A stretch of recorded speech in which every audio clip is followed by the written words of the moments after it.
আজকাল সোশ্যাল মিডিয়াতে একটা কথা খুব প্রচলিত বা চলছে, সেটা হচ্ছে গোল্ড ডিগার। সাধারণত মেয়েদের ক্ষেত্রে ইউজ হয়, তো ভালো হয় বিষয়ে নিজের একটু জ্ঞান দিয়ে দিই। তুমি রাস্তা দিয়ে হাঁটতে হাঁটতে হোঁচট খেয়ে গেছো, তো তুমি দোষ দিচ্ছ রাস্তার, তুমি নিজেকে দোষ দিচ্ছ না। তার কারণ নিজের দোষ কেউই দেয় না। ভেবে দেখো, সেই মেয়েটা, যে মেয়েটা ফার্স্ট টাইম তোমার সাথে কথা বলেছিল, ফ্রেন্ডশিপ করেছিল বা প্রপোজাল দিয়েছিল, তুমি হয়তো ভেবেছো তখন যে তুমি কেন, আরও তো অনেকে আছে। আয়নার সামনে দাঁড়িয়ে যখন নিজেকে দেখছো যে না, তোমার মধ্যে সেই কোয়ালিটি নেই যে কেউ বা তোমাকে ভালোবাসতে পারে। দেখেছো যে তোমার আশেপাশে যারা আছে তারা ওয়েল এডুকেটেড, টল, হ্যান্ডসাম, তার মধ্যে সেই গুণ নেই। সেখান থেকেই শুরু হয় ইনসিকিউরিটি, দুজন দুজনকে ভালোবাসা। এই 8 মাস, 9 মাস, 1 বছর যাওয়ার পর তখন তোমার মনে হয়েছে, মেয়েটা যখন তোমায় বলেছে যে তুমি কী কাজ করো, তোমার প্রফেশনটাকে ঠিক করো, তো তোমার তখন মনে হয়েছে মেবি হয়তো সে টাকার জন্য তোমার সাথে আছে।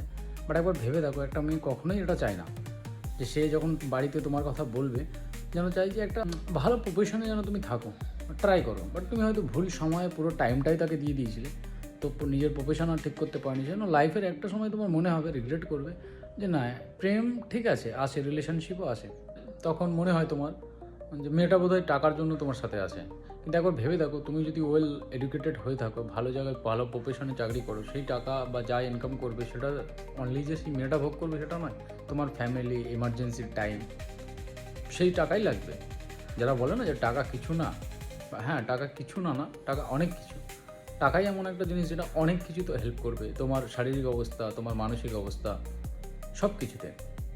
এখান থেকে শুরু হয় ইনসিকিউরিটি, আর তারপরেই শুরু হয় তার সাথে ঝামেলা, বদমেজাজি। সে তোমাকে পাল্টাতে চাইছে, সেটাই তোমার মনে হচ্ছে যে তুমি তার কাছে যেন একটা প্রোডাক্টে পরিণত হচ্ছে। বাট ভেবে দেখো, যখন তোমাকে প্রপোজাল দিয়েছিল তোমার তখন মনে হয়েছিল যে তোমার থেকেও বেটার কেউ আছে। তারপরেই যখন সেইখান থেকে শুরু হয় আর নিজেদের মধ্যে ঝামেলা চলতে থাকে, একটা সময় যখন তোমায় ছেড়ে দেয়, তখন আয়নার সামনেই আবার তুমি দাঁড়াও আর নিজেকে দেখো যে হয়তো তুমি গুড লুকিং নও, হয়তো তুমি ভালো ইনকাম করো না, সেজন্যই ছেড়েছে। বাট ভেবে দেখো, যখন এসেছিলো তখন কিন্তু এইসব দেখেই এসেছিলো। হ্যাঁ, তারপরেই তো তোমার উল্টোপাল্টা কথা বলা স্টার্ট করে দাও, তাকে অবহেলা করা শুরু করে দাও, আর যখন চলে যায় আর ফেরত আসে না, তখনই তোমার মনে হয় যে না, আমি হয়তো অনেক কিছু হারিয়ে ফেলেছি। আর এটাই লাইফের শেষ নয়, অ্যাকচুয়ালি লাইফ আরও অনেক বড়। আমরা লাইফটাকে হার্ড করি, তারপরে একে অপরকে উল্টোপাল্টা বলতে থাকি, বলতে বলতে এমন একটা পরিস্থিতিতে চলে যায় যেখানে আর সেই সম্মানটুকুও থাকে না। ভালোবাসা তো কম বেশি হতেই পারে, একবার চলে গেলে আর কিন্তু ফেরত আসে না। হ্যাঁ, যে নিজের অজান্তেই তোমাকে ছোঁয়ার অধিকার দিয়ে দেয়, যখন তোমার প্রতি সেই তার ফিলিংস থাকবে না, ছোঁয়া তো দূরের কথা, তোমার সাথে সামান্য দেখাও সে করতে চাইবে না, ইভেন ফোন কলেও কিছুই করতে পারবে না তুমি। তো সামলে নাও নিজেকে, গোল্ড ডিগার বলা ছেড়ে দাও, নিজের এম্পাওয়ারমেন্ট, ইমপ্রুভমেন্ট করো। একটা সময় গিয়ে দেখবে সব কিছুই ঠিক হয়ে যায়। কোনো কিছুই আমরা অনেক সময় চেষ্টা করি না যে এটা না হলে ওটা হলে কেমন হতো, বা ও আমার সাথেই বা কেন হলো। সবার সাথেই হয়ে থাকে, এখানে কেউ কেউ বলতে পারবে না যে তার সাথেই হয়েছে আর কারোর সাথে হয়নি। তুমি কাউকে চেয়েছো, সে আবার তোমাকে চেয়েছে, দুজন দুজনকে পাওনি, আবার সে অন্য কাউকে চেয়েছে, সে হয়তো তাকে পায়নি, তুমি অন্য কাউকে চাও, দেখো পাও কি না। আর লাইফে সিকিউর থাকো, কারণ সিকিউর থাকাটা খুব ইম্পর্টেন্ট। আর সঠিক সময় সঠিক পরিশ্রম করো, কারণ আমরা দেখেছি যে যখনই যখনই তুমি পরিশ্রম করবে কোনো কিছু না পাওয়ার আশায়, দেখবে সেই পরিশ্রমটা একটা সময় তোমাকে একটা অন্য মানুষ তৈরি করে দেবে।